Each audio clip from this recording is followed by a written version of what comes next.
할렐루야! 여러분은 여러분에 대해서 얼마나 알고 계십니까? 아주 유명한 철학자 한 분이 이런 얘기를 했죠. 너 자신을 알라. 또 뭐 알아야 면장한다는 얘기도 한국말에 있기도 하고. 자신을 알아야 자신이 얼마나 쓸모 있는 사람인지를 깨닫게 됩니다. 자신의 가치를 알아야 합니다. 그리고 그 가치 있는 삶을 살아갈 수 있는 사랑하는 성도들이 되시길 바랍니다. 아이고 이제 내 나이에 이 말은 옳지 않은 말이고요. 아이고 이 체력에 이것도 옳지 않은 말이고요. 저는 아직 몰라서 이것도 옳지 않은 말입니다. 제가 다 해봤는데요.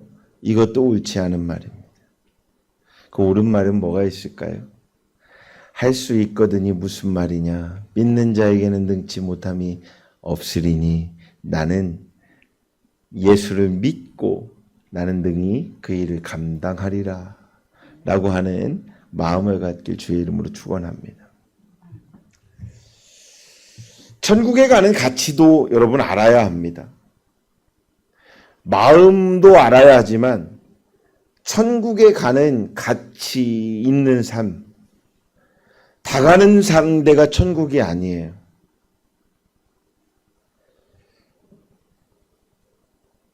미국에서요, 미국의 한 대학교에서 이런 조사를 했답니다. 믿는 사람, 안 믿는 사람 할 것 없이 한 1000명에게 리서치를 했대요, 조사를. 천국에 갈 수 있는 사람이 누굽니까? 라고 물어봤대요. 여러분도 한번 생각해 보세요. 천국에 갈 수 있는 사람이 누굽니까? 하고 물었더니 79%가 마더 테레사를 적었더랍니다. 마더 테레사라고 하는 수녀분이 그 착한 분이 천국은 갈 거다. 두 번째로 많이 나온 사람이요. 마이클 조던입니다. 농구 선수예요. 마이클 조던이 두 번째로 69%, 65%가 나왔답니다. 또 세 번째로 나온 사람이 한 60% 나온 실존하는 사람이 또 나왔대요. 믿는 사람, 안 믿는 사람 떠나서. 그런데 1등이 나왔어요. 1등. 마더 테레사가 1등이 아니었고 87% 나온 사람이 있었어요. 그게 누군지 아세요?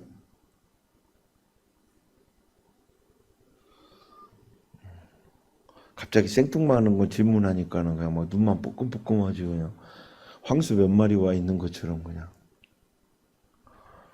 자기 자신이더랍니다. 아멘이요? 믿는 사람이든 안 믿는 사람이든 객관적으로 나는 천국은 갈 것 같아요 라고 써놨더랍니다. 그러니까 1등이 자기 자신이고 2등이 그러니까 쉽게 얘기하면 어떤 거예요?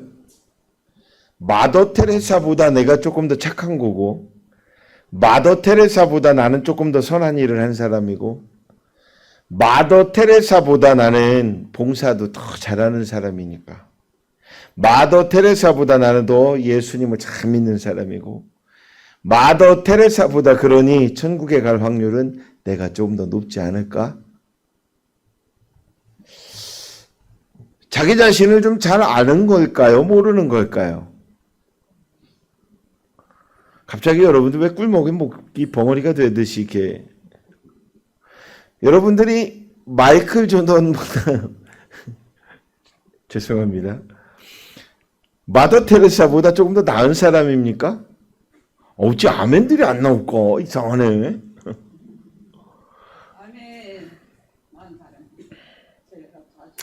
세상엔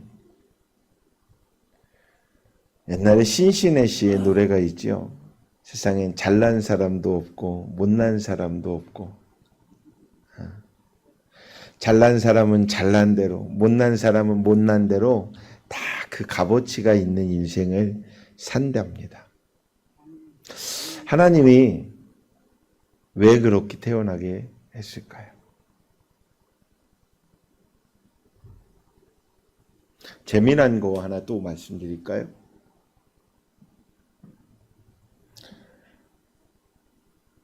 세상 많은 사람들 중에 이제 80억 인구가 거의 되어 있잖아요. 전 세계가. 전 세계의 사람 중에 자기 자신의 얼굴이 내가 정말 최고로 못생겼다라고 생각하는 사람이 몇 퍼센트가 되는지 아세요? 몇 퍼센트가 되는지 아세요? 그 생각을 가지고 사는 사람이 1%도 안 돼요. 그 생각을 갖고 조금만 하루 이틀 3일을 산 사람은 안타깝게도 자살을 맞이합니다. 얼굴을 뜯어 고치려고 노력하는 사람도 있기도 하지만 더 나아 보려고. 그런데 자기의 얼굴을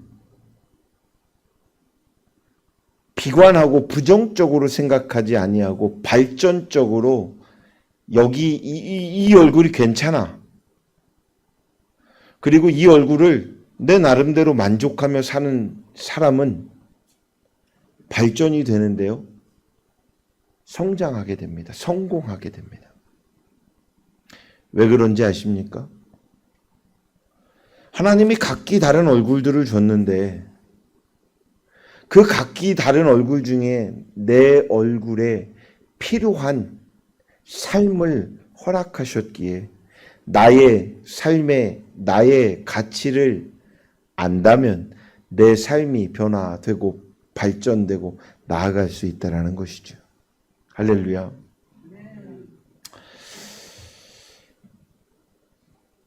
귀한 것을 가지고 있으면서 그것이 귀한 줄 모르는 사람이 있다면 그 귀한 것은 아무 의미가 없는 것일 것입니다.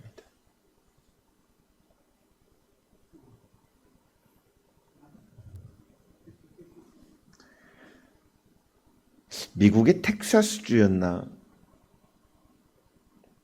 그 돌멩이를 캐다 보니까 한 이만하게 1m는 조금 안 되게 이만한 돌이 나왔답니다. 그 캐가지고 버리려고 생각하니까 이게 조금 쓸모가 있을 것 같더래요. 집에다 갖다 놓고 여기다가 뭘 좀 얹어 놓으면 괜찮겠더랍니다. 그래서 그거를 갖다가 물로 막 뿌려가지고 흙을 치우고 깨끗이 닦아가지고 집에다 갖다 놨답니다. 세월이 10년, 세월이 20년, 세월이 30년이 흘렀답니다.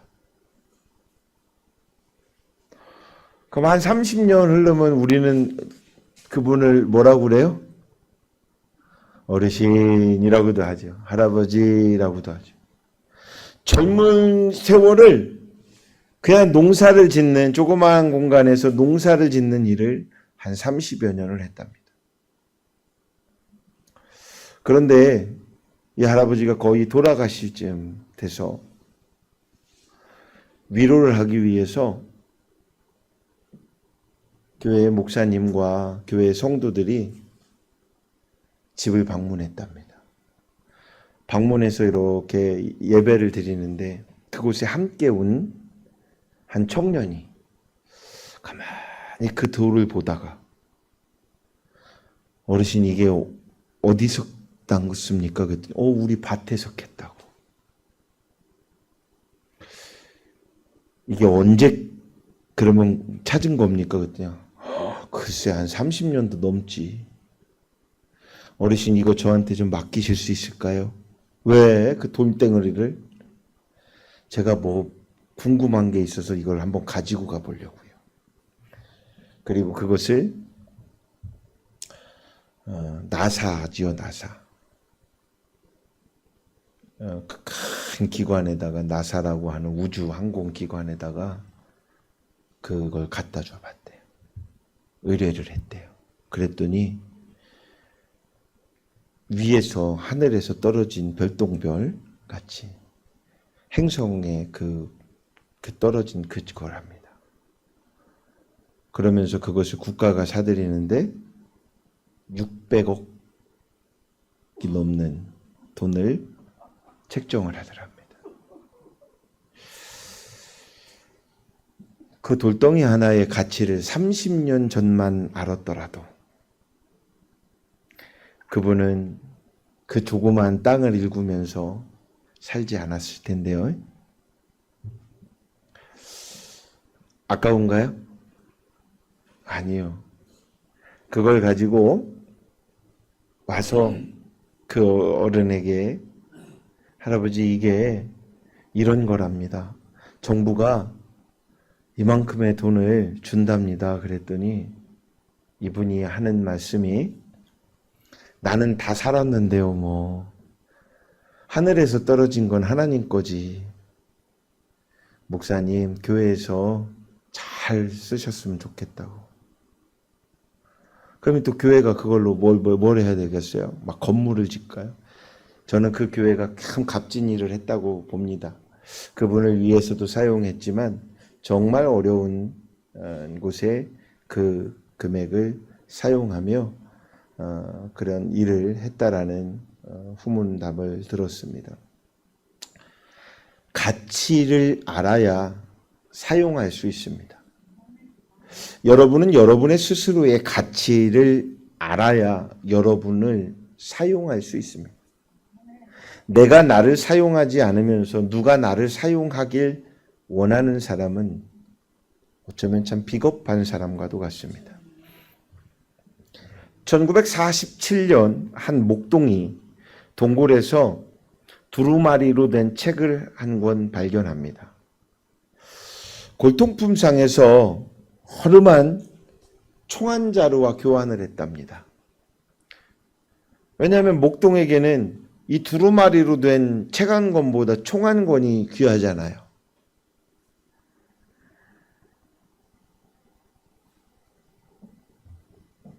그 총과 총한자루와 교환된 그 한 권의 책이 바로 2000년 이상이 된 성경 쿰란의 사본이었습니다. 지금으로 얘기하면 그 가치를 돈으로 환산할 수가 없겠죠. 정말 그만큼 소중한 자료이지요. 가치를 모르는 사람은 그냥 총 한 자루와 맞바꿀 수밖에 없을 것입니다. 우리는 참으로 귀한 존재입니다. 귀하지 않은 사람이 없습니다. 이것을 아는 것이 얼마나 중요한 것인지 모릅니다. 내 앞에 있는 당신이 참 소중한 사람입니다. 라고 말하는 것 훌륭한 이야기지만 당신 앞에 있는 나도 참 가치 있는 사람입니다. 라는 마음을 가져야 그와 함께 합력할 수 있다는 것이죠. 그러니까 얼마나 중요한지를 아느냐에서부터 우리의 삶은 변화될 것입니다. 우리가 우리의 존귀함을 깨닫지 못할 때 하나님은 가장 아파하십니다. 우리는 하나님의 작품이기 때문에 하나님께서 이 땅에 우리를 보내셨기 때문에 우리가 우리 스스로를 비관하고 우리 스스로를 값어치 없게 생각할 때 하나님은 참 가슴 아파하실 것입니다. 지구상의 80억 인구 중 나와 똑같이 생긴 사람은 단 한 명도 없습니다. 조금 비슷하게 생긴 사람은 저도 봤습니다. 깜짝 놀랐습니다. 그런데 가서 직접 가까이 보니까 조금 다르더라고요. 본문에서 이러한 우리가 얼마나 존귀한 자인지, 얼마나 소중한 자인지 그 이유에 대해 구체적으로 말씀해주고 있습니다.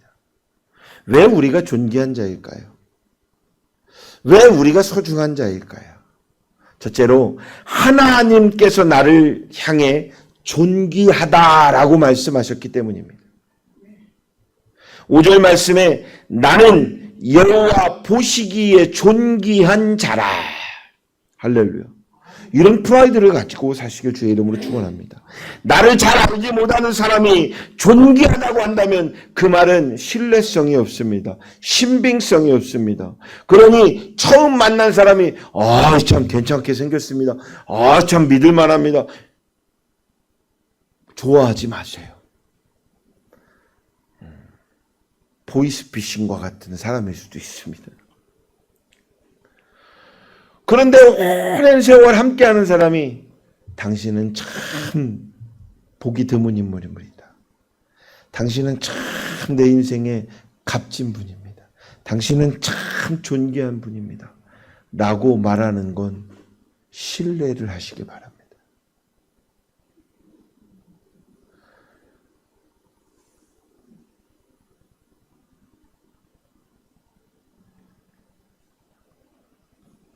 아주 작게 아멘 하신 분이 한 분 정도 됐는데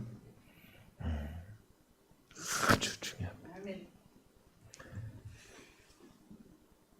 인생은 그렇게 살아가야 합니다. 좋은 얘기를 던져줄 때 쓸데없는 소리 하지 말라는 이런 반어법 훌륭하지 않습니다. 감사합니다 라고 말해줘야 합니다. 그래야 누군가가 나를 그 감사한 자로 볼 것입니다.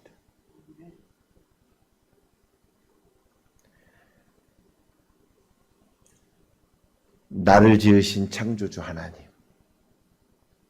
그 하나님은요, 여러분의 머리털까지 세고 계신 그런 분이십니다. 그러며 여러분에게 이런 말을 하십니다. 존귀하다고. 그것은 참 진리의 말씀입니다. 왜 존귀한 줄 아십니까? 하나님이 지으셨기 때문에. 하나님이 이 땅에 하나님의 형상대로 보내셨기 때문에 여러분은 존귀한 자입니다. 두 번째는 나의 힘이 되신 하나님이 나의 아버지이시기 때문입니다. 할렐루야. 5절에 보면 나의 하나님이 나의 힘이 되셨다라고 말을 합니다.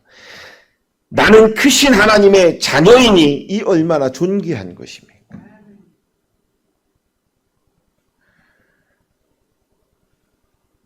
어렸을 적에 골목길을 지나가도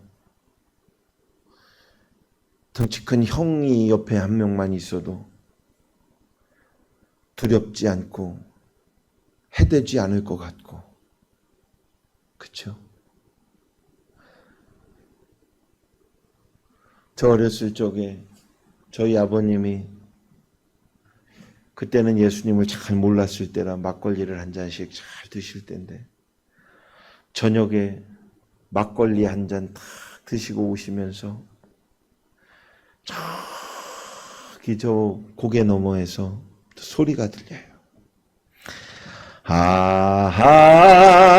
악새 슬피 우니 가을인가요?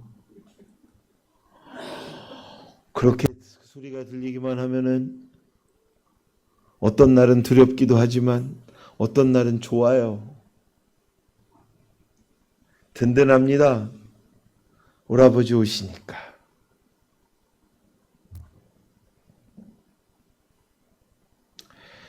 하나님이 우리의 부모 되어 주셨고 아바 아버지라 부를 수 있는 우리에게 권세를 주셨다라는 것. 그 하나님 앞에 우리는 얼마든지 늘 삶 속에서 동행하며 기도할 수 있고 응답받을 수 있다라는 것. 이것이 인생의 가장 큰 여러분의 가치가 있다라는 삶인 것입니다. 세 번째는 여러분은 하나님께로 돌아갈 자이기 때문에 존귀한 것입니다. 버림받는 자가 아니라 돌아갈 곳이 있는 자, 돌아갈 수 있는 자. 할렐루야. 5절에 보면 다시 야곱을 자기에게로 돌아오게 하시며 라는 말씀이 있습니다. 세상에 유한한 것은 없습니다. 세상에 유한한 것의 가치는 없습니다. 세상에 무한한 것의 가치는 있습니다. 몇 년 전쯤에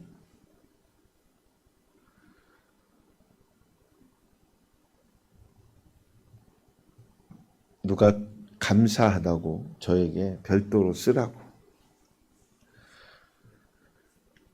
10만 원짜리 수표 한 장을 빳빳한 이렇게 날짜를 보니까 바로 그 은행에서 갖고 빳빳한 10만 원짜리 수표를 주셨어요. 제가 이야 100만 원짜리도 아니고 1000만 원짜리도 아니고 10만 원짜리인데 목회하면서 10만 원짜리 수표로 별도로 헌금이 아니고 그냥 저에게 감사하다고 주신 처음 받아봤었어요.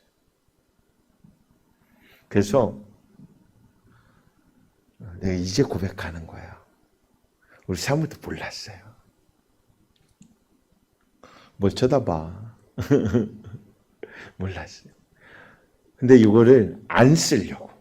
이걸 사용하지 말아봐야 되겠다. 그래서 좀 넣어놨어요. 어디에다.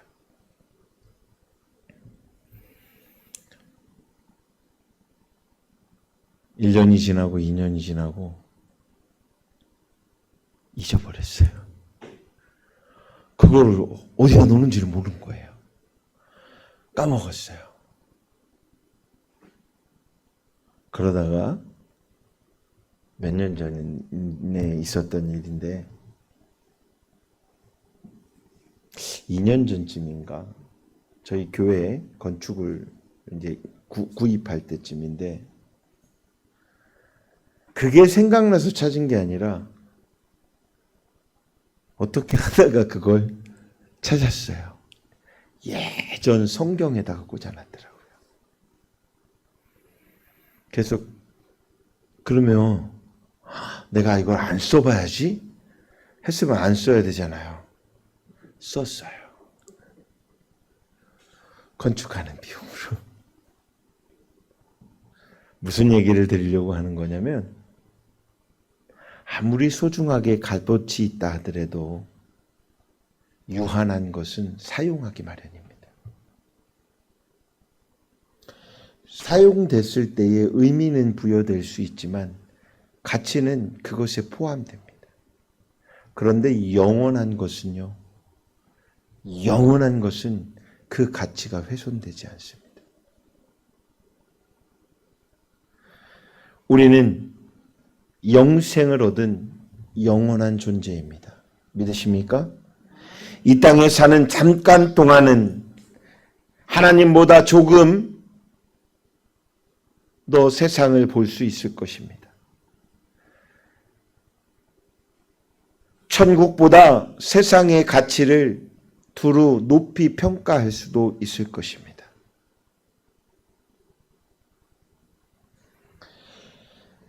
그러나 하나님의 보좌 앞에 나아가는 순간 그분의 영광과 존귀의 그 관을 우리가 쓸 수 있는 그 가치 있는 존재가 된다라는 것은 그럴 수 있는 사람이 된다라는 것은 지금부터 우리는 그분의 자녀로 가치 있게 해가고 있습니다. 그런데 이런 묵상이 좀 되더라고요. 제가 아는 어떤 한 분이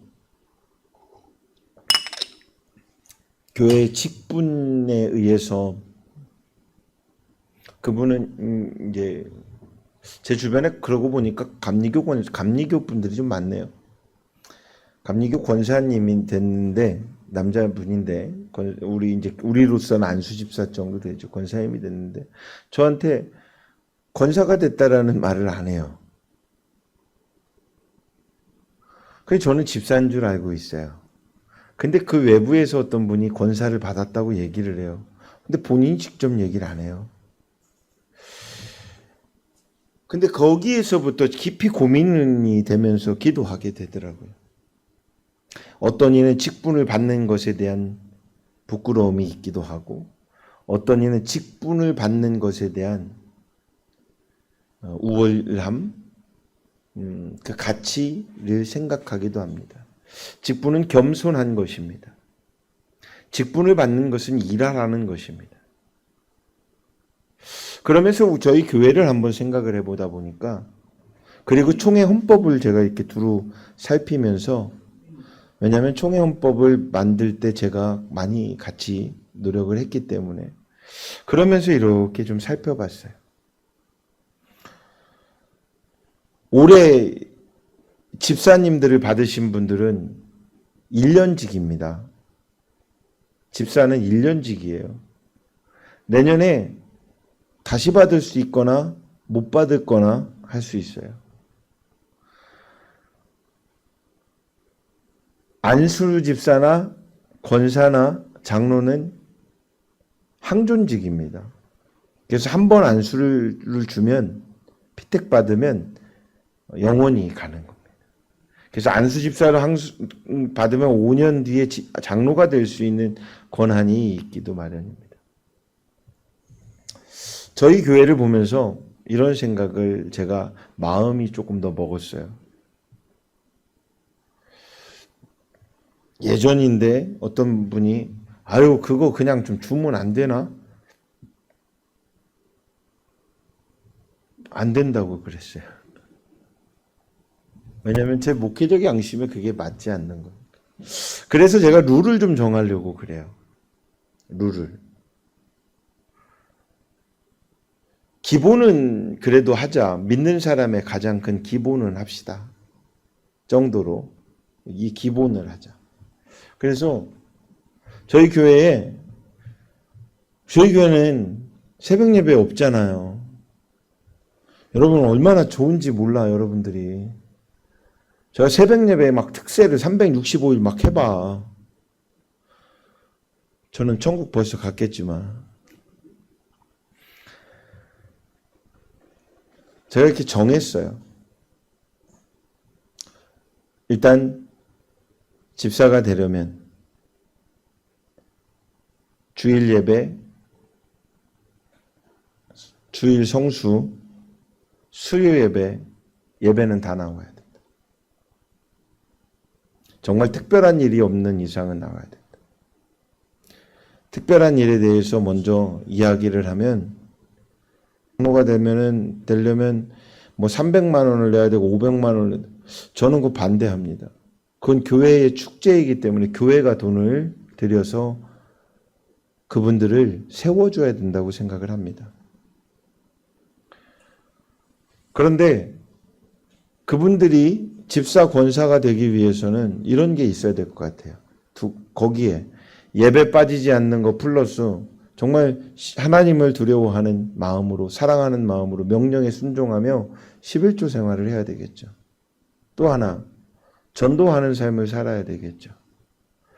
그래서 이런 분들이 권사, 장로가 되어야 되지 않을까? 그냥 이런 마음이 좀 들었어요. 그래서 우리 권사님 아무나 보고 그냥 집사님 하지 마요 이제. 아유 열방중앙교회는 집사도 안 줘. 그러면 그건 저 사람이 못 받는 사람의 문제지 제 문제가 아니요. 이제 수요 예배들 빠지지 마셔. 수요 예배들 꼭 오셔. 주일은 또 수요일은 하나님과 더없이 만날 수 있는 일입니다. 제가 이런 생각을 해봅니다. 수요일 날 기도하면서 또 이런 생각을 해봅니다. 예배를 드리지 않을 만큼 잘 사니까 안 오나? 예배를 드려서 말씀에 충전을 안 받아도 될 만큼 사니까 안 오나? 주일날 메시지 말씀이 너무 좋아서 그 말씀 갖고도 일주일 사는데 거뜬한가? 밥 한 끼 먹으면 거뜬한가? 막 이런 생각을 좀 해봅니다. 사랑하는 여러분, 배고프면 늘 양식 먹지요. 오늘 오후에도 점심 양식이 얼마나 맛있을지 기대되며 예배가 끝나면 올라가서 여러분들이 더 1시간을 넘게 밥을 먹을 건데 영적인 설교만 들으려고 하면 어찌나 몸이 뒤틀리는지 그러지 않고 예배를 사모하고 찬양의 기쁨이 있고 말씀을 듣는 게 행복하고 그 말씀으로 살아가는 게 참 내 인생의 가장 큰 행복이구나 라고 생각하고 그렇게 믿고 그렇게 실천하는 사랑하는 여러분들이 되시길 주의 이름으로 축원합니다. 할렐루야. 예수를 구주로 영접받는 우리 신성도님도 이제 신앙생활 조금씩 더 깊이 예수님에 대해서 궁금해 가시길 바랍니다. 예수를 구주로 영접하는 그 시인은 우리가 영접 기도도 하지만 침례를 거행합니다. 침례가 본이 맞아요. 세례는 약식이고 저희가 8월에 침례식을 거행하는데 그 침례식을 할 수 있도록 받을 수 있도록 그렇게 기도하며 그렇게 살아가시길 주의 이름으로 부탁합니다. 영원한 존재인 사랑하는 여러분, 여러분은 이 땅에 앞으로 살아야 100년을 더 살까요? 여러분은 영원한 천국에서 영생을 얻은 그러한 믿음 있는 인생입니다. 그러한 가치가 여러분의 삶 가운데 늘 누릴 수 있도록 사랑하는 여러분, 그런 존재임을 깨닫고 감사하시길 주의 이름으로 축원합니다. 그러나 존귀하다라는 것을 단순히 아는 것만으로 그친다면 그 존귀함의 능력은 없습니다. 아는 것 이상으로 존귀한 자로 사는 것이 중요한 것이지요.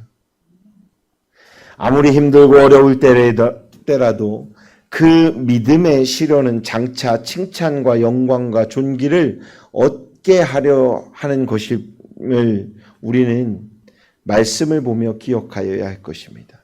선포하여야 됩니다. 나는 존귀한 자라는 것을 선포하며 살아가시길 주의 이름으로 축원합니다. 또한 자신이 존귀한 만큼 다른 사람도 존귀하게 여기며 사랑해야 할 것입니다. 그리고 하나님께서 우리를 부르신 본래의 목적대로 살아가는 것이 중요한 것입니다. 즉 이방인의 빛으로 종된 자로서 살아야 합니다. 그저 나 자신의 구원받은 것에 만족하지 않는 그런 성도가 되십시오. 이방의 빛이 될 때 우리의 존귀함은 드러나는 것입니다. 복음의 빛이 되고 많은 세상 사람들에게 그리스도를 전할 수 있는 그 복음의 가치 있는 존귀한 자가 되시길 주의 이름으로 축원합니다. 사랑하는 여러분, 여러분은 존귀한 자입니다. 자신이 존귀한 자임을 끊임없이 세상에 선포하십시오. 다른 사람도 존귀하게 여기며 사십시오. 그리고 하나님께서 부르신 목적대로 살아갈 때에 하나님께서는 그 이상의 존귀함으로 우리의 삶 가운데 늘 언제나 응답해 주실 것입니다. 기도하겠습니다. 사랑하는 아버지 하나님, 보잘것없는 저희지만 저희를 존귀한 자로 여겨주셔서 하나님의 자녀 삼아주심에 감사함을 드립니다. 이 한 주 또한 우리들 스스로가 존귀한 자임을 선포하며 세상의 많은 사람들 앞에 존귀한 자답게 살아갈 수 있는 믿음 있는 자들 되게 하여 주시옵소서. 예수님의 이름으로 기도드립니다. 아멘.